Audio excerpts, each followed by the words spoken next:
In June, the House airdropped $1 billion for a Cash for Clunkers program into a conference report. It had nothing to do with Clunkers, accompanying a $105 billion war supplemental spending bill, and sent it over to the Senate, despite the fact that my colleagues on the other side had advocated a new rule in the Honest Leadership and Open Government Act in 2007 to allow a procedural vote to strip airdrops from conference bills.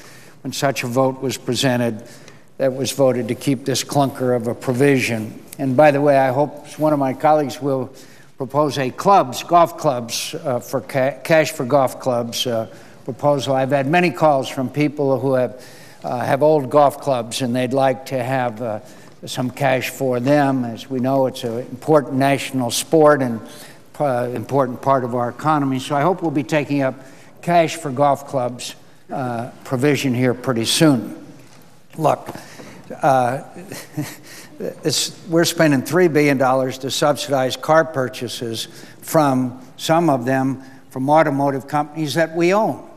So we own Ford, we own Chrysler and General Motors, so we own them and we're going to give them money. So maybe it'll come back to us.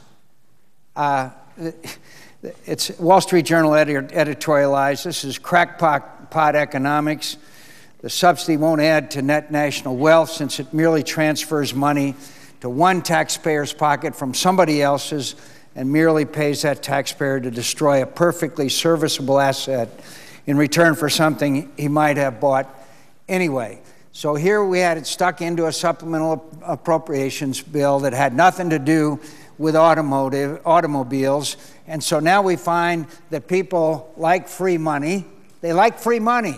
Yes, we all like free money. And so the program is going out of control. We have no idea, as Senator Kyle has said, how much money is being spent, how much is being obligated. So rather than stop and see what the story is here, let's just spend $2 billion more.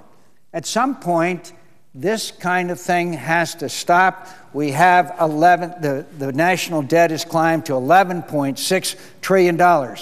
And if we're under the impression, if anybody's under the impression that it's going to be taken out of the stimulus package, the chairman of the Appropriations Committee in the House 2 days ago said, don't worry, we will add additional $2 billion. Don't worry, it won't be taken out of the program that it's taken out for, and that money will be, quote, replenished. You know what replenishing means? $2 billion more of taxpayers' dollars. So everybody's in Congress now patting themselves on the back, and the program has also been a success, I might add, for foreign auto manufacturers.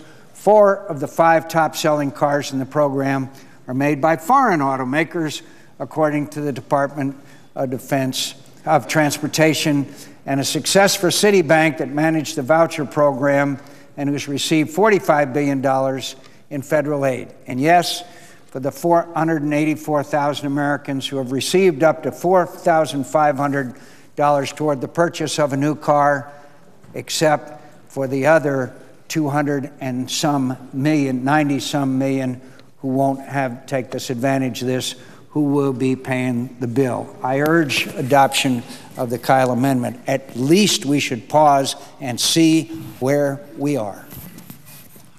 Mr. President. Senator from Washington.